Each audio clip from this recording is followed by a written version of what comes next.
안녕하십니까. 건단기 행정학 이형재입니다. 자, 오늘은 일반 행정 직렬에 대해서 소개해 드리도록 하겠습니다. 보통 이제 일반 행정 직렬이라고 하면 이제 여러분들도 그냥 보통 생각하는 그런 공무원 분들이 일반 행정 직렬이에요. 뭐 비서 업무, 뭐 그다음 대민 서비스 업무, 주민센터에서 근무하시는 분들, 뭐 도시복지과, 도시계획과 이런 데서 근무하시는 분들, 뭐 이런 보통 사무 처리를 하는 모든 분들이 보통 일반 행정 직렬입니다. 그렇기 때문에 저는 일반 행정 직렬을 그냥 약방의 감초 같은 존재다라고 생각을 합니다. 언제 어디나 존재하고 또 모든 업무를 잘 할 수 있는 분들이 일반 행정 직렬이다라고 생각합니다. 그래서 여러분들이 만약에 이제 일반 행정 직렬을 내가 준비해 봐야 되겠어 라고 생각하면 일단 뭐죠?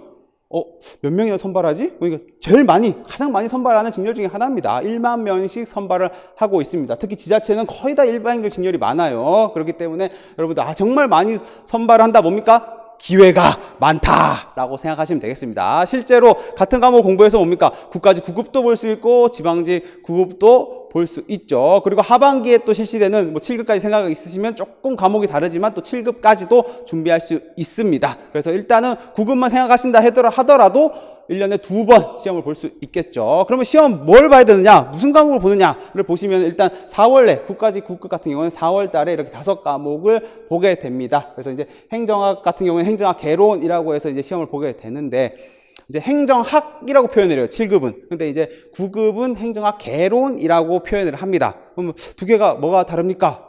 크게 다르지 않습니다. 공부하는 범위는 동일한데 조금 이제 7급 시험 같은 경우에 조금 더 문제가 길게 출제된다거나 조금 더 지엽적인 내용이 출제된다거나 그렇습니다. 하지만 공부하는 자체 범위는 다르지 않습니다. 그래서 행정학 개론이라고 표시했다고 해서 크게 다른 건 없다라고 보시면 되겠어요. 그 다음에 주요 근무 예정 부처를 보시면은 특별행정기관, 소속기관 이런 식으로 표현이 되어 있는데 쉽게 얘기하면 서울지방병무청, 그 다음에 보훈청 이런 데서 이제 근무를 하시게 된다라고 보면 되겠습니다.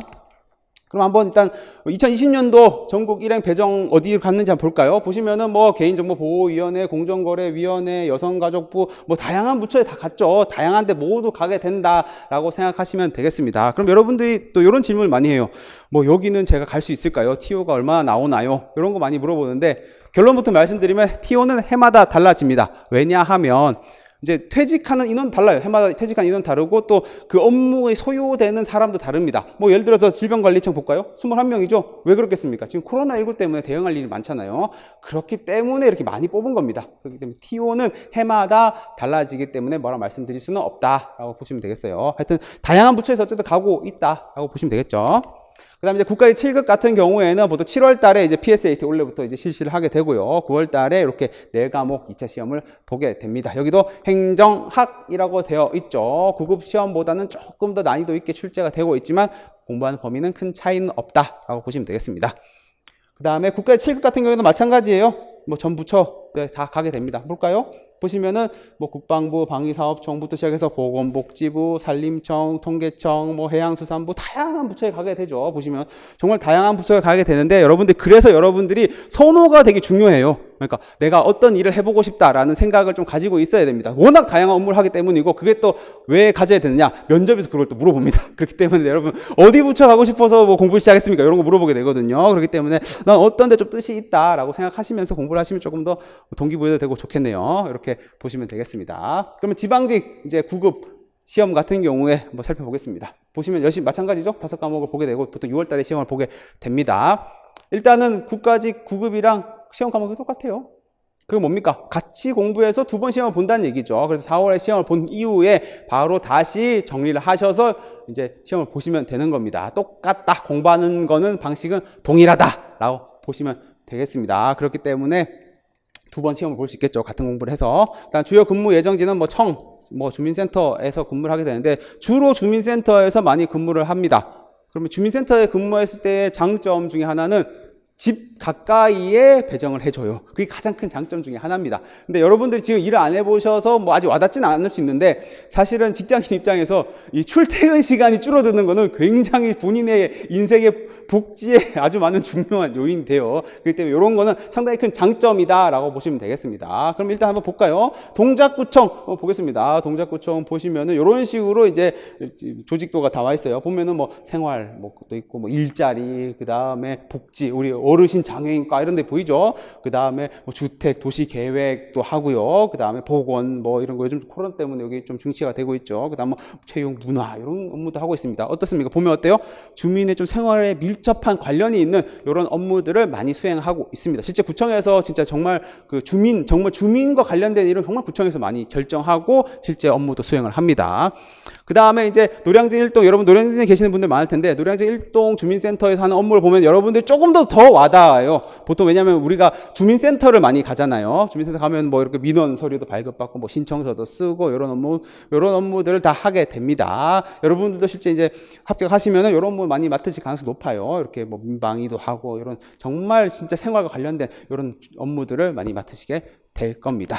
그 다음에 이제 지방직 서울시 7급 시험 과목 한번 보겠습니다. 시험 과목 보시면 보통 10월달 시험을 보는 경우가 많은데 보시면 국어, 헌법, 행정법, 행정학, 선택 과목 이렇게 시험을 보게 됩니다. 만약 국어 시험을 준비하셨으면 국어 공부하셨을 거고요. 그 다음에 헌법 같은 경우에는 새로 좀 공부를 하셔야 되는 거고 선택 과목 같은 경우에는 지방자치론을 선택을 하시면 사실 행정학과 크게 차이가 안 납니다. 그래서 어차피 행정학에서 지방자치론을 공부를 하셨기 때문에 조금 더 자세하게 공부하는 정도이기 때문에 여러분들이 큰 부담 없이 지자론 공부하시면은 여기 또 대비가 될 수 있겠다라고 생각이 드네요. 그렇게 해서 이제 면접까지 보면 되는 거고, 그 다음에 주요 근무 예정지는 역시 본청, 뭐 소속기관 이런 데 근무를 하게 되는데, 제 아는 분은 이제 대전시 서구청에 처음에 발령을 받았고요. 그 다음에 다시 이제 주민센터로 갔다가, 현재는 대전시청에 가서 근무를 하고 있습니다. 이런 식으로 이제 마찬가지로 이렇게 보통 구청으로 많이 배정을 받긴 하는데, 뭐 그건 상황마다 다르긴 하지만,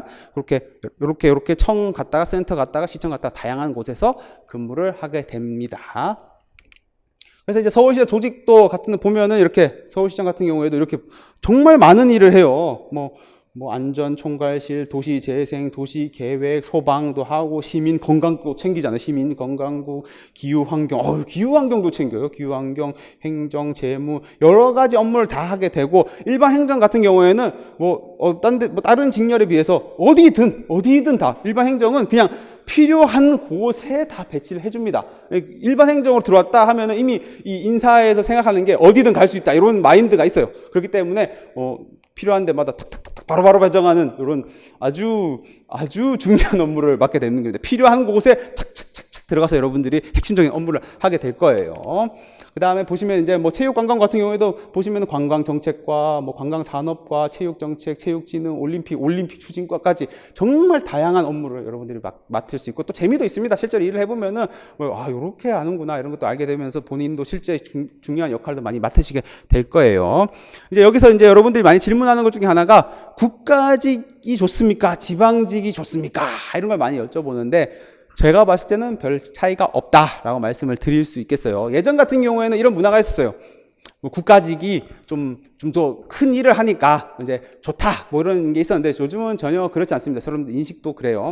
뭐 예를 들어서 공무조정시 같은 경우에도 이제 지자체에 갔다가 오신 분도 있고, 지자체에서 또 파견을 오시는 분도 있습니다. 그럼 얘기를 들어보면은 일단 조금 어떤 문화적 차이가 조금 있느냐? 하나는 첫 번째는 일단 지방이 조금 더 노조가 좀 발달한 것 같아요. 아무래도. 그래서 노조가 좀 발달했다는 거는 근무복지를 잘 챙겨준다. 그래서 조금 더 워라밸은 아무래도 지방직이 낫다라는 평이 많고요.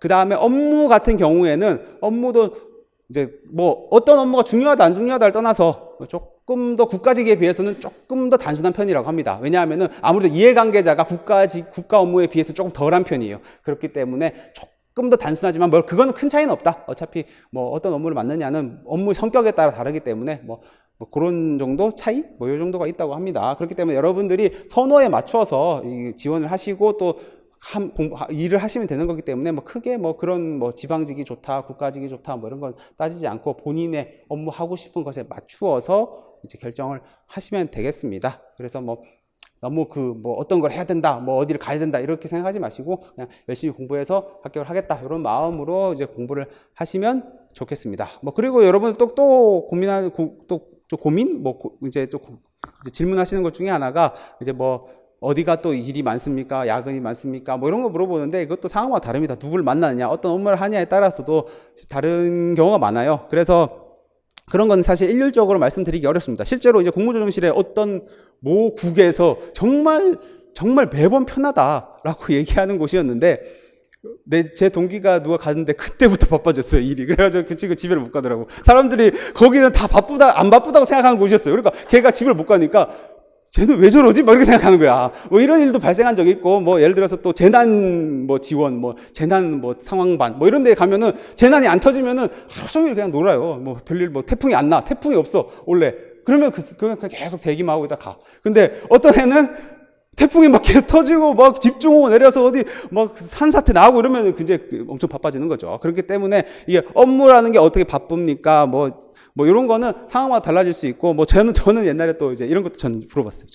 저는 어느 부처가 술을 많이 마십니까? 저는 이거 물어봤어요. 제가 이제 술을 이제 아주 잘 마시는 편이 아니라서 그게 걱정돼서 물어봤는데, 그것도 다릅니다. 왜 어떤 상사가 술을 좋아하냐 안 좋아하냐에 따라 다르고, 그거는 문화에 따라 다르기 때문에 여러분들 그런 것까지 뭐 신경 쓰시면서 공부하실 필요는 없고, 여러분들 지금 요 정도 어떤 과목을 공부하고 있다, 요런 데 근무하는구나라는 거 정도만 보시고 준비를 하시면 되겠습니다. 자, 여기까지 하도록 하겠습니다. 감사합니다.